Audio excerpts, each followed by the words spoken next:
everybody. Welcome to the show. Around the Nation right here, TYT Nation. Running a little bit late today, but if you're watching on Patreon, then I'm not running late. Then I'm exactly on time, since you can go and access the shows, the previous live shows at any time. So kind of a benefit of being a patron, patreon.com/TYT Nation. That said, welcome to the show. I've got a lot of stuff here. Part of the reason that I am a little bit late is getting everything prepared and ready to go. Got some great stories here, disastrous stories as well. We have the casualties of Trump's war against ISIS. Wonderful. We also have Donald Trump going after his allies. Two separate stories on that, Mitch McConnell, and then also going after some other senators over the Russia investigation. We have ExxonMobil. The news on that. A new report out shows how much they lied about climate change. We also have an attack, a smear against Bernie Sanders that we're going to talk about. And finally, a little update on Steve Mnuchin, his wife specifically, and whether or not they have actually sacrificed for the system. Very interesting stories. So that's what we're going to cover today. Make sure to tweet us, hashtag TYT Nation. You can also use the super chat, and that supports the show. You also have the, what is it? The Patreon, of course, patreon.com/TYT Nation. Getting a little mixed up here. And I think we might accidentally have two streams. I am not sure. So I'm going to see. No, we've got one stream, and it is going, so I'm not sure what the hell is going on with the other one. But anyway, so if you're on one stream, we have another one. So weird. Let me just let people know in the chat here. Yeah. So, all right. Anyway, it's weird how that happened. It must be a YouTube bug. But anyway, let's roll into the show here and start out with our first segment.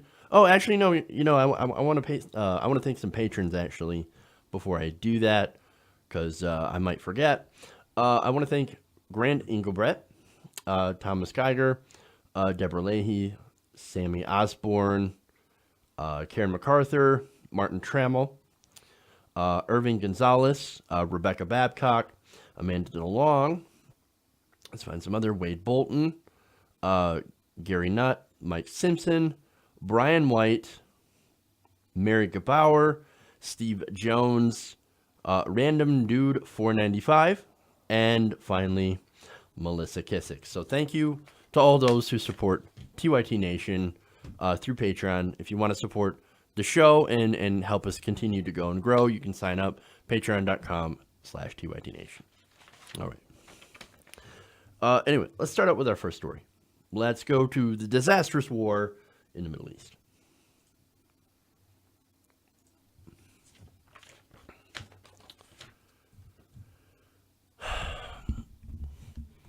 So there are new disastrous numbers in the war against ISIS, one of the monitoring groups that looks after civilian casualties in military actions going on right now in Iraq and Syria, have noted a huge increase in civilian casualties stemming from when Donald Trump first took over.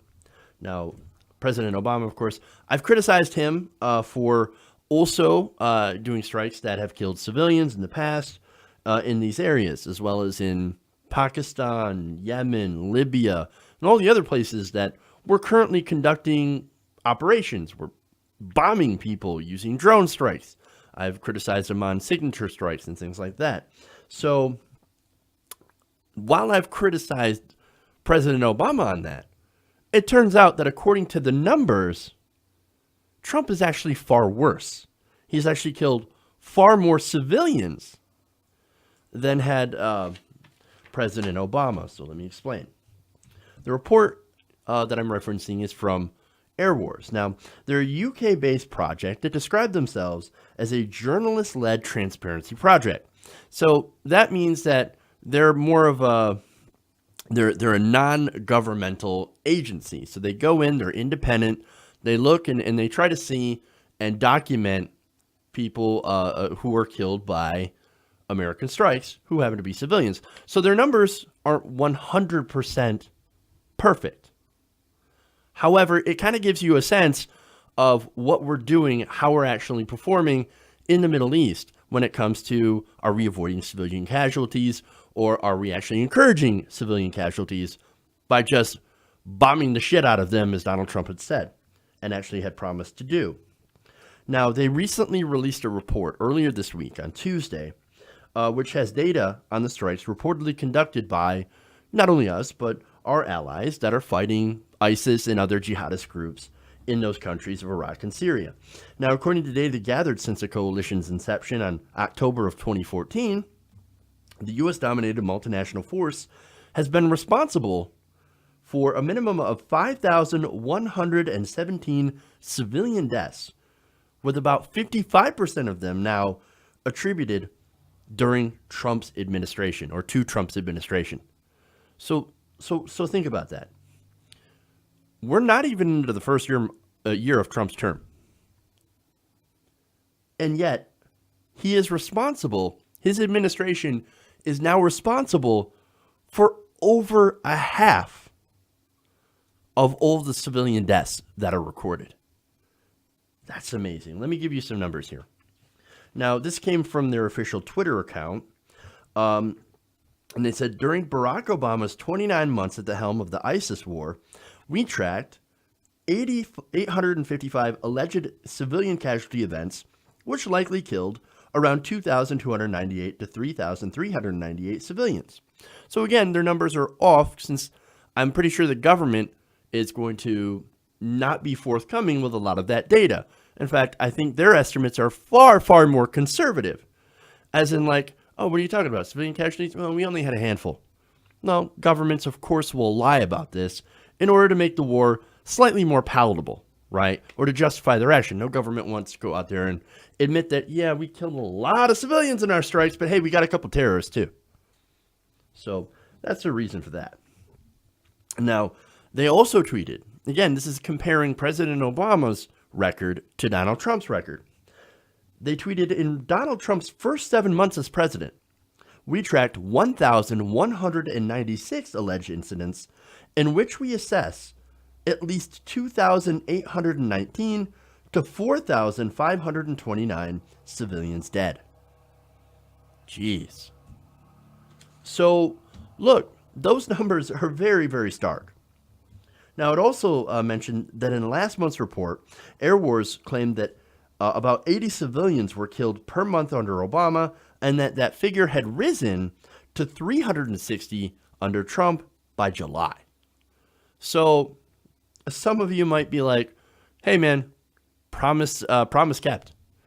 I guess you would be right, because he did promise to bomb the shit out of them. And you can see from the number of strikes, he absolutely is following through on that. And unfortunately, that is leading to a lot more civilian casualties. Now, this is a total disaster, right? It's obvious we're bombing a lot more, but we also have looser standards on what it takes to order a strike, okay? Now, again, both of those mean more civilians are going to get trapped in the middle, and obviously that's a bad thing. Now, some of you, of course, might argue, but hey, man, look, this is war, they're terrorists, and war people die. That is unfortunately true. Yes, people die.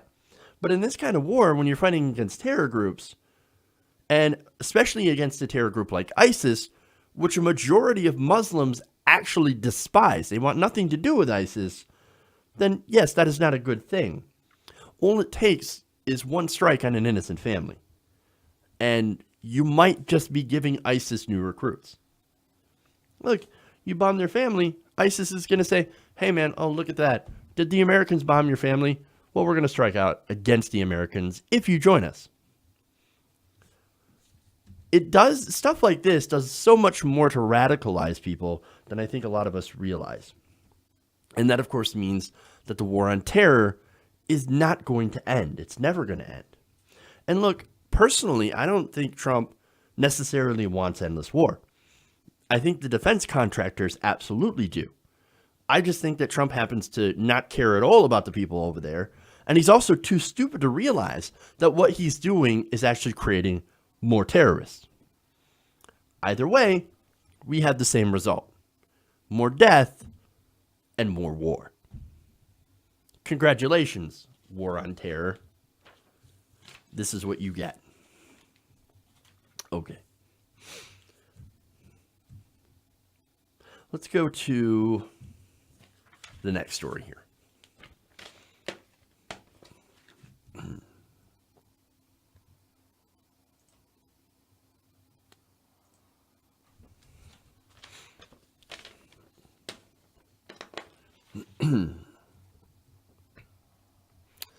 Now, there's more evidence that Trump continues to be increasingly worried about the investigation into his ties with the Russian government.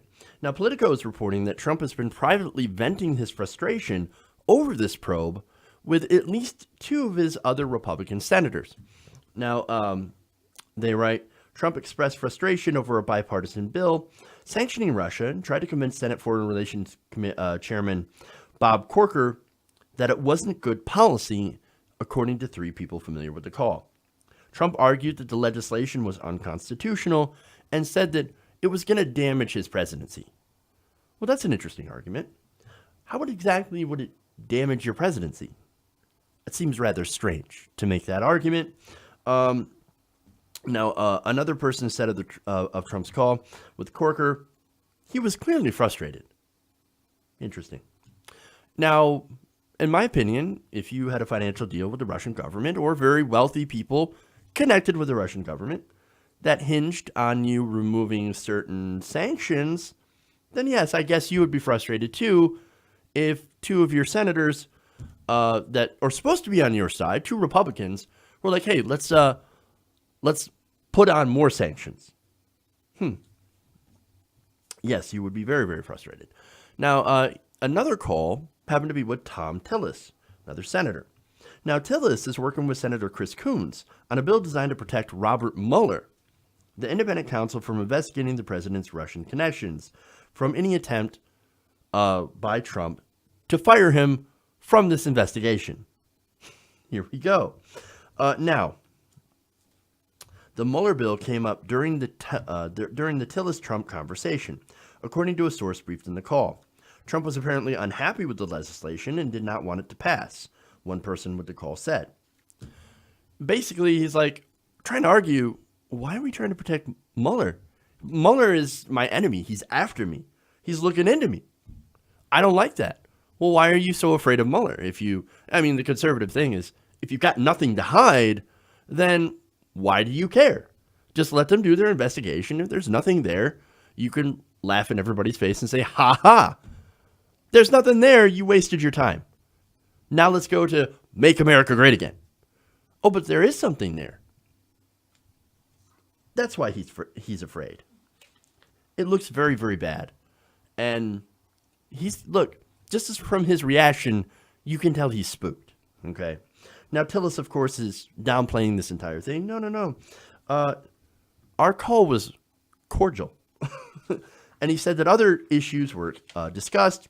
And a Corker spokeswoman described the late July conversation as, quote, productive. And said it was about the congressional review portion of the Russia sanctions bill.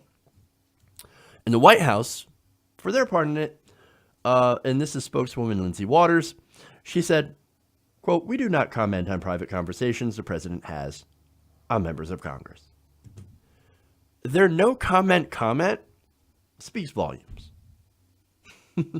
Now, a separate statement from the White House press secretary Wednesday said that Trump and McConnell also, since they've been fighting with each other, will hold previously scheduled meetings following the August recess to discuss critical items with members of the congressional leadership and the president's cabinet. White House leadership staff are coordinating regarding the details of those meetings. Now, these are things that they're going to find some common ground on. This is tax cuts for the rich. This is deregulation. They all want the same thing, after all. Even if they're not getting along, they could get along enough to actually make these deals, to try to cut taxes for the rich. Now, of course, Trump wants to cut taxes for the rich because he will benefit. So, yes, it's in Trump's best interest to cooperate on tax reform. And of course, a lot of these Republicans, Mitch McConnell, would also benefit because they would be doing good for their donors, okay? Because those donors want those tax cuts. So, of course, they're going to go along with it. They're going to get together. They're going to do that despite the fact that right now they hate each other. They're looking at the big picture. Now, whether or not Trump sees the big picture, well, that's another thing, right? Now, this is more of but this whole thing is is part of a bigger trend, okay? Establishment Republicans are now lashing out at Trump for hurting the party. Now, Trump, for his side, he blames Republicans for not giving him any wins, for example, on the ACA. He's like, repeal and replace, repeal and replace. Why didn't you repeal and replace it? You said it for 7 years. You didn't give me a win. So I put my ass on the line, and we lost on this issue. I didn't lose on this issue. You lost on this issue.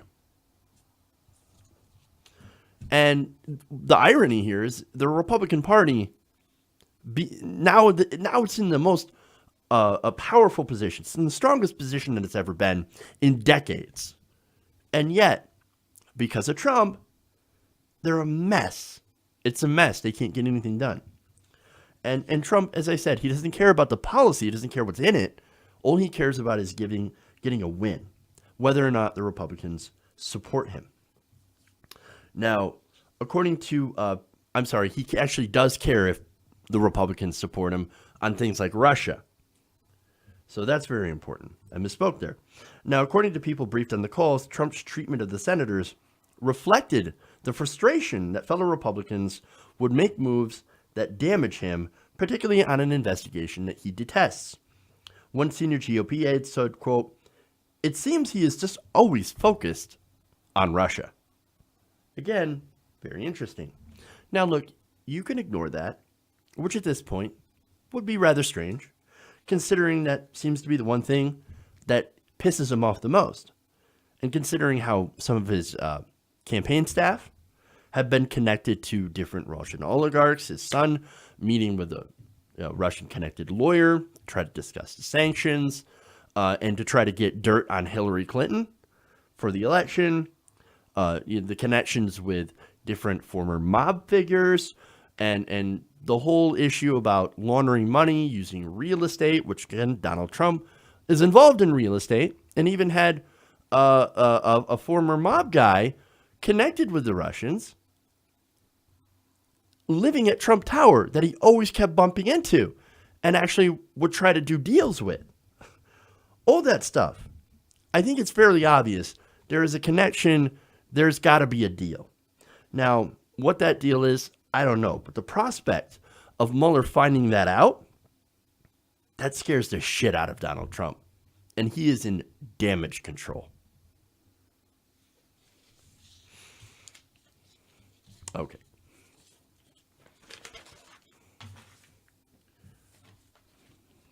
Another one about Trump. Moving on.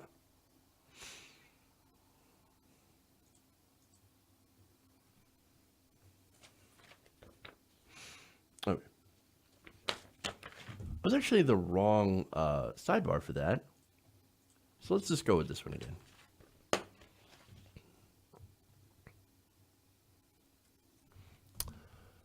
Now, recently the New York Times did a very detailed report about the relationship between Mitch McConnell and President Trump. Now, it's a very strained relationship, as we found out, as they had not spoken to each other in private in weeks. Now, McConnell and the White House had tried to go, no, CC, no, that's actually not happening. We're very, very friendly. We have a united front, and our goals happen to be the same. Now, the second part, that's actually very true. They both do have similar goals. They want to cut taxes for the rich. McConnell for his donors, of course, and Trump for himself, and also do corporate deregulation. So, again, that's the stuff that they want to do. That's their priorities, right? However, they don't seem to get along because of Donald Trump's ego and the fact that there are certain Republicans that are not protecting him on Russia. Russia, he seems to be very sensitive about that whole Russian investigation. And of course, he goes after the Republicans, some Republican senators, for not protecting him enough. Okay. He thinks that they're his shield. Okay. Now, again, McConnell, he's not playing that game. And since he's not, Trump's pissed. And of course, this has major implications down the road, as I'm going to explain. But first, Trump decides to, after this whole united front statement, the day after, he goes on Twitter to attack Mitch McConnell and Paul Ryan. Now, again, this is from his Twitter. He tweets, I requested that Mitch M. and Paul R. tie the debt ceiling legislation to the popular VA bill, which just passed, for easy approval. They didn't do it, so now we have a big deal with Dems holding them up, as usual, on debt ceiling approval. Could have been so easy. Now a mess. A mess. Debt ceiling, man. It's a mess. It's a disaster. Nobody knew the debt ceiling would be so complicated. Look, I actually think that he's got a fair point about that, right? The debt limit, look, the history of the debt ceiling used to be very simple. It never had a problem getting passed through Congress. That is until Mitch McConnell decided, hey, I'm going to play politics, and I'm going to literally try to hold the government hostage in order to get my policy proposals. So you can thank Mitch McConnell for that. And now that they've used that, I wouldn't blame the Democrats for also saying, oh yeah, two can play at that game, motherfucker, and doing the same thing. Now, on that, we know the Democrats aren't actually dumb enough to shut down the government. But Trump, well, Trump's not. He's actually very dumb. Now, this, again, comes just 2 days after Trump threatened to let the government shut down because he wasn't getting funding for his border wall. So, again, that's another example of classic Trumpism, right? Now, an hour later after those original tweets, he decides, McConnell hasn't had enough. I'm going to go after him again. He said, the problem I have with Mitch McConnell is that after hearing repeal and replace for 7 years, he failed. That should never have happened. Now, again, if you want to say he has a point, that's incredibly fair. Yes, he did overpromise. Look, what Mitch McConnell did and the Republicans during President Obama's term is they basically used repeal and replace to score political points, and it actually was fairly effective. I mean, again, the 2010 midterms, then you also had 2014, they used the ACA.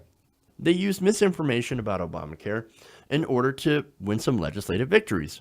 They promised, repeal and replace, repeal and replace. They didn't actually have a plan to repeal and replace. So look, if you're going to criticize them on that, that's incredibly fair. But if you're going to criticize fellow senators, people that are on your team, well, doing it in public, not a good idea. For one, you just confirm that, yes, Mitch McConnell and you are in the middle of a nasty feud. So all that stuff about, oh, no, we're united. No, bullshit. You just swept that aside, as you often do. See, Trump goes out and he tweets and destroys the entire narrative that the White House tries to put out. That's what has frustrated a lot of the White House communications directors, as well as other people in the White House communications staff, because they constantly get undercut by Trump's ridiculous tweeting. Hey, John Kelly, I thought you were supposed to reel that back in. Apparently you did not, because there's no controlling Donald Trump. Now, number two, look, if Donald Trump keeps attacking his allies, you're going to weaken them. I mean, look at Jeff Flake already. He's got a primary opponent for Jeff Flake. Now, I'm not against primaries. I'm actually incredibly for primaries. However, they have somebody running against Jeff Flake that has been nicknamed Chemtrail Kelly, who's a massive conspiracy theorist. Now, in my experience, a lot of these super far-right fringe candidates tend to lose because they don't have any popular support. And look, be honest, the Republicans, they do have the money. Jeff Flake is going to get supported by a lot of cash. They're going to probably dump a money bomb on this race. But not only that, but they look at these far-right fringe candidates. Their proposals are horrific. And of course, this person relies a lot on conspiracy theories, which are insane. You're going to have the lady that was saying, I'm not a witch. You're going to have Christine O'Donnell again. Good luck with that. But of course, Trump, he's too stupid to realize what he's doing. See, he needs, especially going forward, right? He needs allies in Congress. He needs them, especially in the next few months, if he's going to survive. Again, like a child, Trump can't help himself. He's going to attack his allies. I mean, he threw Jeff Sessions under the bus. The man has no idea what he's doing. And actually, that whole point about surviving in the next few months or, the next year, that's actually incredibly relevant. See, without the support of the House and Senate Republicans, number one, he's going to get he's going to have a hard time getting things done. They've already had an incredibly difficult time getting things done.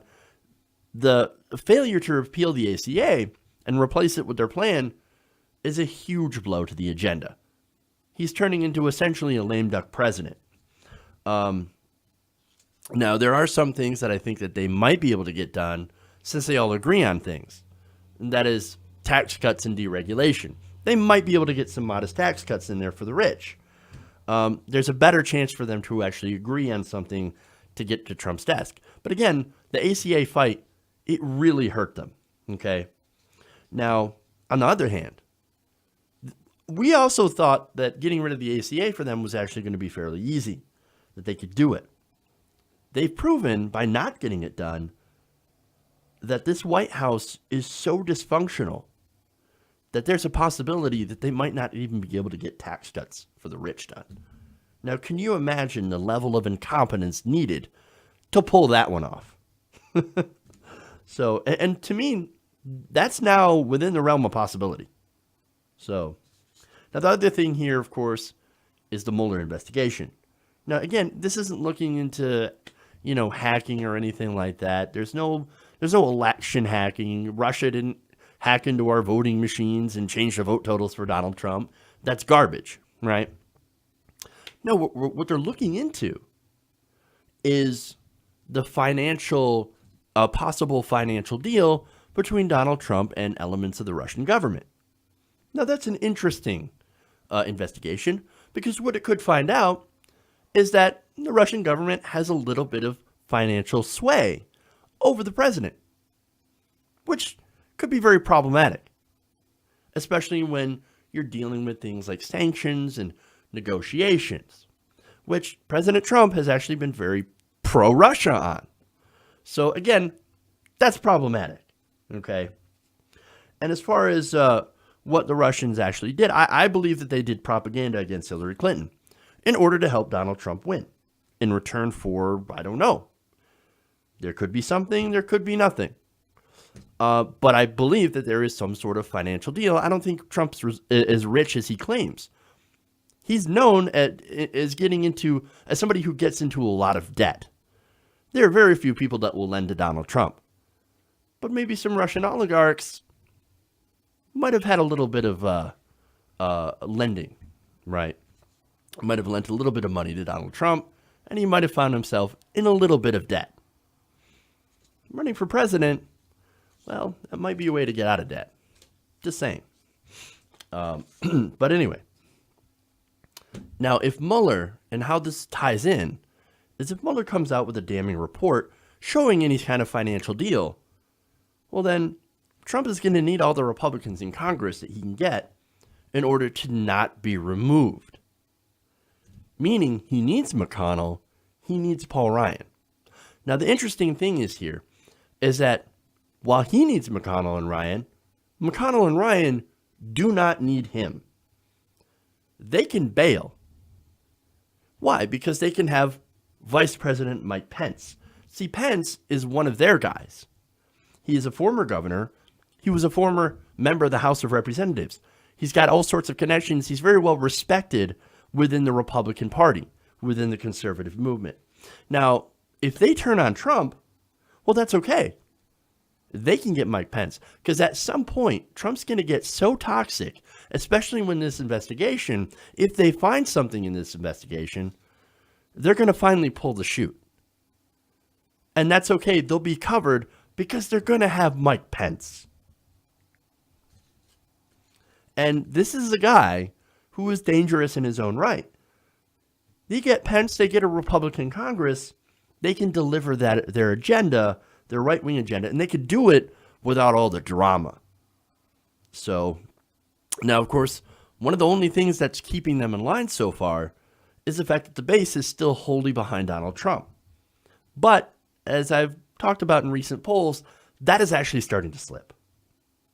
So, look, if Donald Trump keeps attacking his allies, then he's going to be in for a world of hurt. So, hey, that doesn't bother me at all. Keep attacking your friends, Trump. Keep attacking them. But I can guarantee that if you keep doing this, you're going to be into a fight that you can't win. Okay.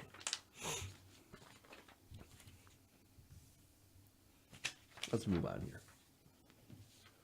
here. Let's switch gears a little bit and talk about climate change.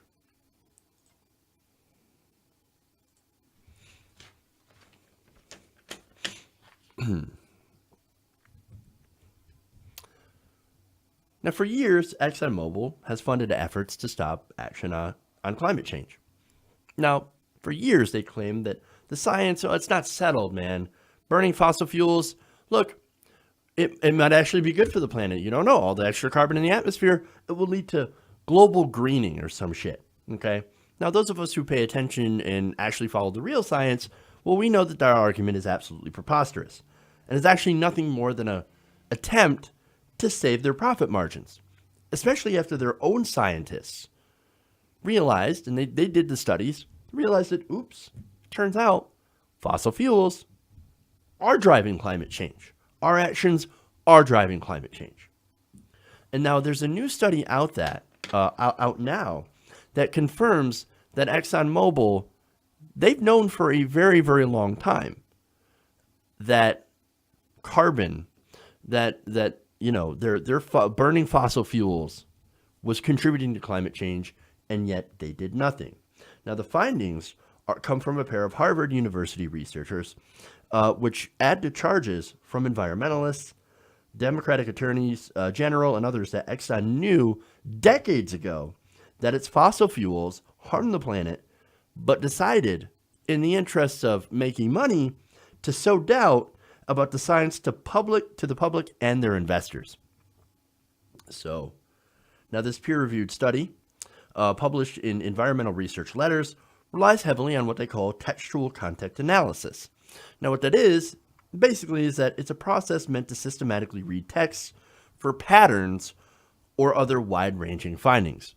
So, they use this method, and they look for the patterns, and they found some. And they conclude from finding these patterns that ExxonMobil had misled the public. Now, I'll get into the details of that in a few moments, but basically their conclusion is that the question is whether or not ExxonMobil suppressed climate change research, but rather how they communicated about it. Now, the authors, Jeffrey Supran and Naomi Oreskes, specialized in scientific inquiry. Now, Oreskes is an outspoken critic of climate change, skeptics, and others who disagree with the scientific consensus. Now, the study analyzed Exxon's internal statements from 1977 through 2014. And they found, using that contextual or that content analysis, found that the widest gulf between Exxon's public and private communications was between paid advertorials the companies wrote and all other documents studied. So they took the advertorials and they compared it to the internal documents from the company, the stuff that the public and the investors were not allowed to see. And they found that 83% of its peer-reviewed papers and 80% of internal documents acknowledged humans' role in climate change. Only 12% of its advertorials did, and 81% of them expressed doubt in climate change. That's very interesting. That's an enormous difference. It's flipped between the internal and external documents. Now, This right here is a great example of the problem of our current system. If ExxonMobil is willing to lie about climate change for so long, what else were they willing to do in order to keep their profit margins? Now, we know already that they bought politicians.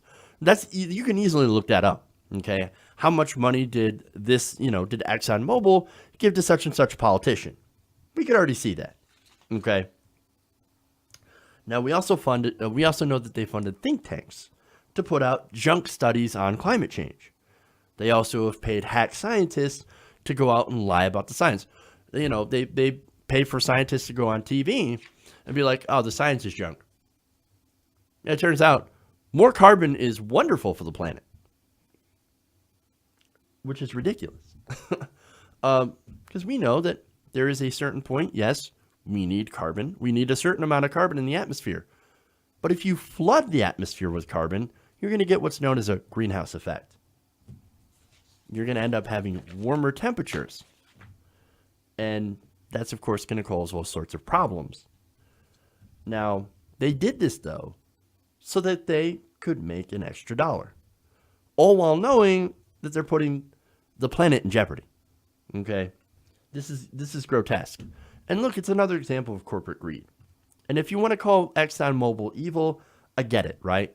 But really, it's more representative of the system and what kind of perverse incentives we have in the system. Now, these corporations, they do not have morals. Their only purpose is to maximize profit for the shareholders. That's their main reason for existing, right? Now, if that ends up meaning that they can lie to the public and their investors in order to do so, well, then that's just good business sense, right? Because in the end, they make a boatload of money in the meantime while getting gullible people to doubt the scientific consensus. I mean, what's more believable, right? That a company's like, yeah, we'll lie about it so we can make more money, or a worldwide conspiracy where scientists conspire with all the other nations on Earth and all these different agencies of all these different governments to get together to raise your taxes. That's ridiculous. There are charts and there are graphs. There's evidence of this. But some people, of course, will not believe it because, again, they've been brainwashed. They've been lied to. And look, it's pretty scary when you think about it, to think that we're having such an impact on the world, what we do, and that actually means changing our lives. That is a difficult concept for some people to grasp, and I understand that, but it has to be done. Something has to change. But anyway, and look, because of the efforts of ExxonMobil and other fossil fuel companies, we now have a political party in America that's now openly hostile to science and scientific consensus, right? That's despite all the evidence that we have. And you can go out and measure this: ocean acidification, coral bleaching, record high temperatures on land, reductions in Arctic sea ice, severe storms, on and on. You can go look. The evidence is out there, okay? Again, there are some people who will refuse to look, and that sucks. But what are you going to do? There are people out there that will never agree. And we have to start thinking about moving on without those people so that we can move forward on actually transforming our energy system into something that is not only sustainable, but renewable as well, and which will benefit all of mankind. Okay.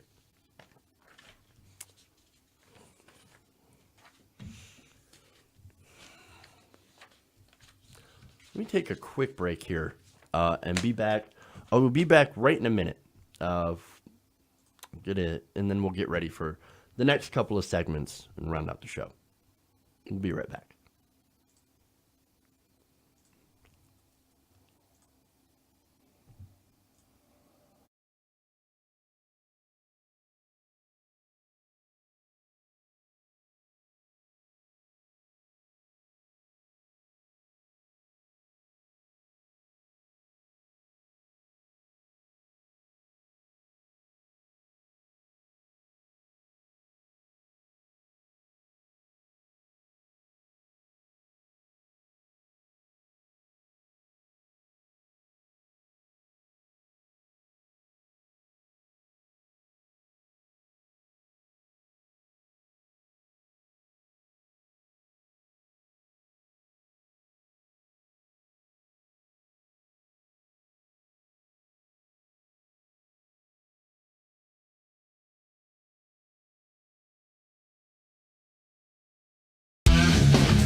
right, back to Around the Nation here. So let's go to our next segment here.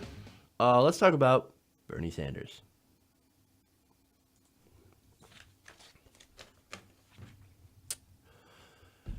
Now, some in the Democratic establishment are continuing the narrative that it was Bernie Sanders that cost Hillary Clinton the election to Donald Trump. Now, that narrative, of course, is nothing new. That's been going on since November. What's new is that now they're claiming that they have data to back it up. So let's take a look at that. Now, this evidence is being shown in a piece that's been widely distributed to different outlets and was written by Jason Lemire. Now, in it, he claims, thanks to a study, that a significant portion of Sanders supporters voted for Trump in key states that ended up costing Hillary Clinton the election, and therefore, it's the Bernie Sanders and Bernie bros' fault. Okay. Now, the data, I'm not discounting the data. The data is, from what I can see, is real. Now, Lemire writes, according to the analysis of the 2016 Cooperative Congressional Elections Survey, fewer than 80% of those who voted for Sanders, an independent, in the Democratic primary did the same for Clinton when she faced off against Trump a few months later. So you've got 80% here, right? 80% of people who voted for Sanders also voted for Hillary Clinton in the general election. But now his main point is, but you had that 12% that voted for Trump. See, that 12% of Bernie Sanders supporters that voted for Trump, it's all their fault. Oh, dear God. 12% of Bernie Sanders supporters voted for Trump. That means all Bernie Sanders people are awful and that Bernie Sanders himself is to blame. That is ridiculous. Okay. Now, he goes on to say that the impact of those votes, that 12%, was very significant. In each of the three states that ultimately swung the election for Trump, Michigan, Wisconsin, and Pennsylvania, Trump's margin of victory over Clinton was smaller than the number of Sanders voters who gave him their vote. And again, they point out some numbers. Now, this is from G. Elliott Morris, who tweeted out the numbers, right, from Sanders to Trump voters.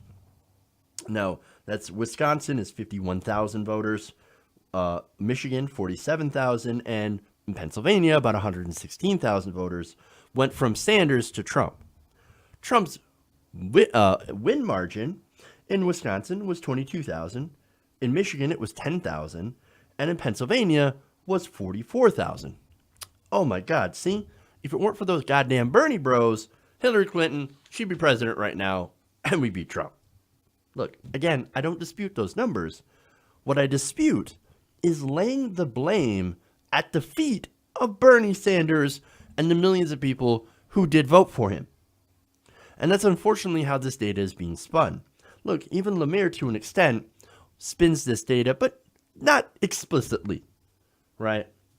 Now, he writes in this article, while the self-confessed socialist Sanders and the America First embracing Trump represent polar opposites on the ideological spectrum, how kind of you to point that out, by the way. We've seen a lot of people saying, oh, they're the same. Really? They're the same? Not so much. Now, he says they both carried an outsider message and appealed to voters frustrated with the state political establishment. And that is true.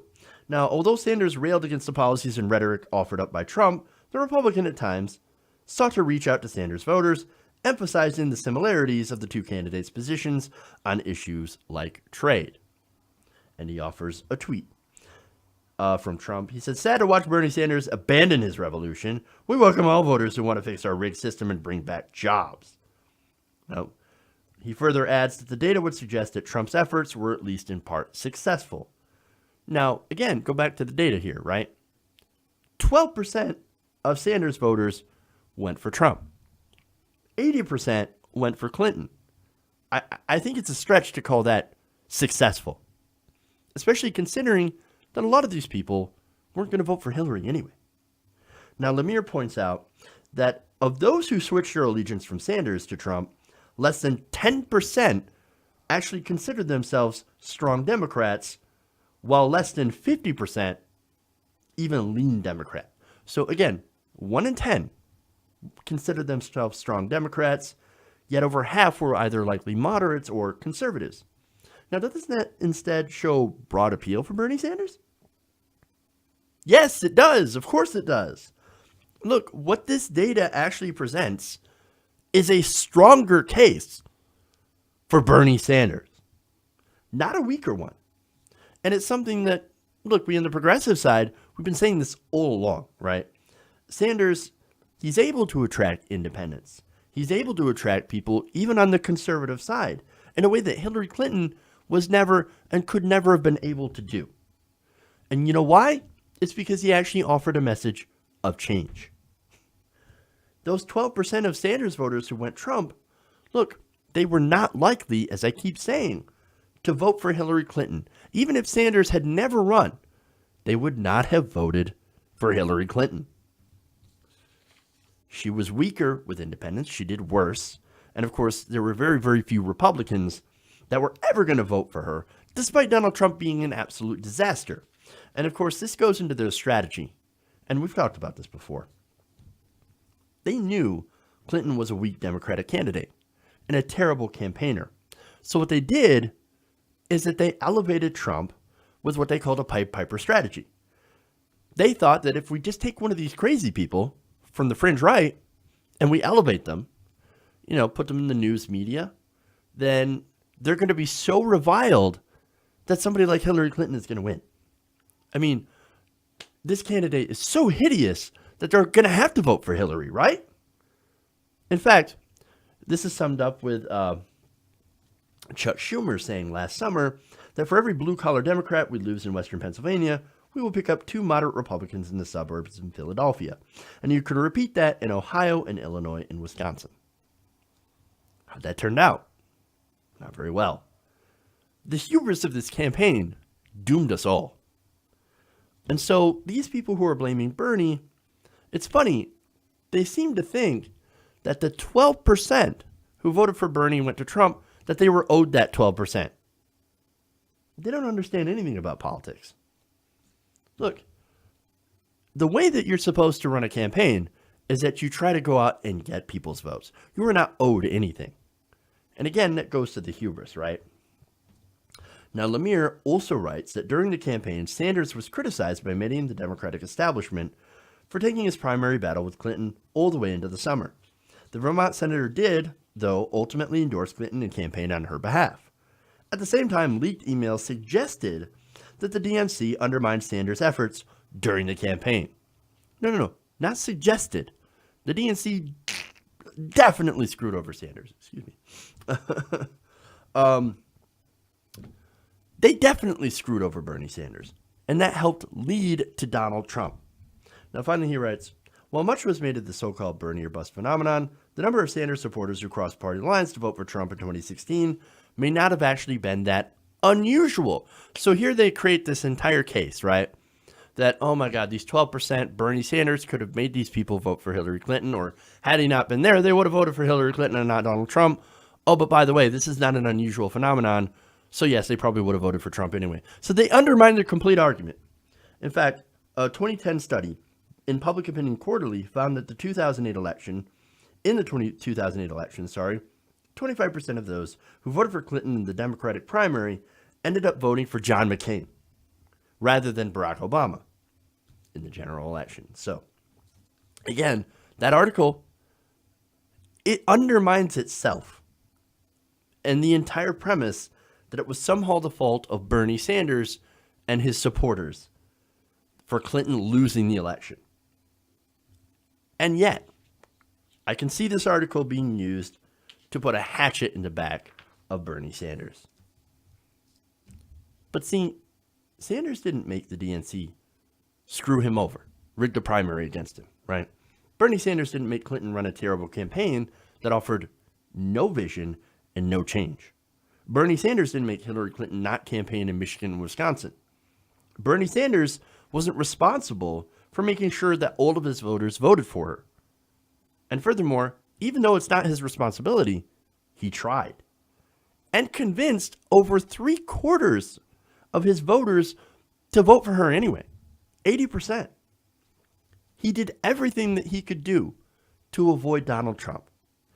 And look, other than be the nominee, he did everything that he could do. If he was the nominee, he would have crushed Donald Trump. If anyone should take the majority of the blame for Hillary Clinton losing the election to Trump, it's the DNC and Hillary Clinton. Okay. One more here.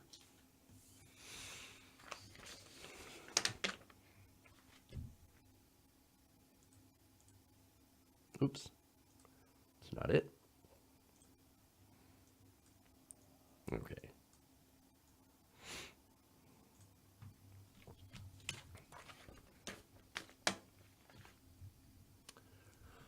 Now, earlier this week, I talked about the viral post from Louise Linton. Now, Linton is, of course, the wife of Stephen Mnuchin. Now, she recently made a viral post on Instagram where she called a young mother of three out of touch, while simultaneously sporting incredibly expensive designer clothes while riding on a taxpayer-funded jet. Now, in her rant, which she has since apologized for, she asked, "Have you given more to the economy than me and my husband? Either as an individual earner in taxes or in self-sacrifice to your country. Pretty sure the amount we sacrificed per year is a lot more than you'd be willing to sacrifice if the choice was yours." Now, that's very important, okay? I keep stressing that word because taxes are not a sacrifice. They're how you pay for stuff, okay? Now, very interesting, right? Now, I wasn't sure if she was right about the tax part. The sacrifice, of course, no, she's absolutely wrong. But about how much the Mnuchins actually contribute to the government. Now, it turns out that luckily somebody looked into it. Thanks to public records and disclosures connected to his confirmation hearing that happened back in January, we could actually look into some of his finances and see whether or not they are actually paying their fair share of taxes. That's interesting. So the question is, are they? Are they paying their fair share? The evidence indicates that Mnuchins are actually eligible for some of the most lavish tax breaks offered to any Americans, according to the LA Times. Now, this includes a unique break available only to appointees to a high-level executive branch jobs. Now, whenever somebody asks the wealthy to pay their fair share, there are some who inevitably point out that, well, hey, man, the rich pay more in real dollar amounts than people who are poor and middle class. Why, yes, that's true. That doesn't mean that they're paying more as a percentage of their income. They might be paying $1 million, right? But if you're making $20 million a year, that actually turns out to be a very small percentage of their income, okay? Now, that also doesn't mean that they don't take advantage of special tax incentives and loopholes that poorer middle-class people do not get. And so doing, they drive down their tax rates. Now, let's take the, investment income, right? Now, the top rate on capital gains from investment income is currently at 23.8%. Wages are taxed at 43.4% at the highest level, okay? Now, what's interesting about the capital gains tax is that it's beneficial because it's technically a voluntary tax. Now, basically what it is it's a tax on investment that is sold, okay? It's only paid when an investor decides to sell an asset with an embedded gain. If the investor manages to hold that asset all the way through death, right, that tax is eliminated for his or her heirs. Now, given that one can also benefit from investment assets, from just having investments without selling them, say by borrowing against them or selling options on them, the capital gains tax is incredibly beneficial to those who are lucky enough to be able to afford assets. So, huge, huge benefit, right? Now, you can't do that with wage income, okay? That's taxed the year it's received, and you can't hold on to that, and you can't borrow against it. It's just your wages. So, again, most of their income for the Mnuchins is located in investment assets, and it's estimated to be about $400 million worth. Okay. Now, there's another tax incentive or tax break that is available to the Mnuchins simply because he is now in the government. Now, the law allows appointees forced to divest investment assets to avoid conflicts of interest to defer the cap gains tax on those sales. Now, as long as they reinvest the proceeds in treasury securities or index funds, the tax isn't incurred until unless those replacement assets happen to be sold. Now, I don't know if he's taken advantage of that or not, but here's how that would benefit him and his family. Now, under that provision, he would basically be allowed to defer that tax on investment indefinitely. And not only that, but since he's Treasury Secretary, he would actually also already have a conflict of interest because he deals with investment rules. Now, he would also benefit from the carried interest loophole, which a lot of wealthy people take advantage of. They also receive other tax benefits that are chiefly available to wealthier people. One of them happens to be property taxes, right? Now, the Mnuchins own several mansions in which these property taxes can be deducted. Assuming Mnuchin itemizes those deductions, he could be saving hundreds of millions of dollars in those kinds of taxes. Now, there's also the mortgage interest deduction and many others that are available to them but not to us and are mostly beneficial to people in their position. Now, all those breaks and loopholes essentially mean that they're not sacrificing more than the people who have access to these breaks. They're actively working on ways to pay less. Now, that makes an amount of sense, right? Most people don't want to pay taxes. I think everybody goes and tries to limit their tax bill. And again, that's one of the arguments a lot of conservatives love to make. Well, you try to get the most breaks, right? Yeah, of course. But we don't have access to special breaks or as many breaks or loopholes as people who are wealthier. So that's a problem. And the other problem, of course, and the problem that we had with Louise Linton was that basically you're claiming that you're some sort of saint for paying what taxes you do pay, even when you take all these special breaks and deductions that are only available to people who are in your privileged position. In the end, I believe that is incredibly hypocritical and also in very bad taste. I think we need to do some tax reform that ends up taxing the rich. If you want to fix that, that's what you do. All right. That's it. That's all I got for you guys. Thank you for going around the nation with me today. Thank you to everybody who has liked and shared. Don't forget to like and share this stream. Check us out on Patreon, patreon.com/TYTNation as well. If you want to support the show. You can follow us on our various social media. And don't forget to subscribe if you haven't already to the channel. We've got new videos pretty much every day. So check that out if you want to see more stuff like this. And of course, we have a stream every day from 3 to 4 p.m. Eastern Standard Time right here on TYT Nation. All right. That's it. Love you guys. And remember, change begins with you. Good night, TYT Nation. We'll see you tomorrow.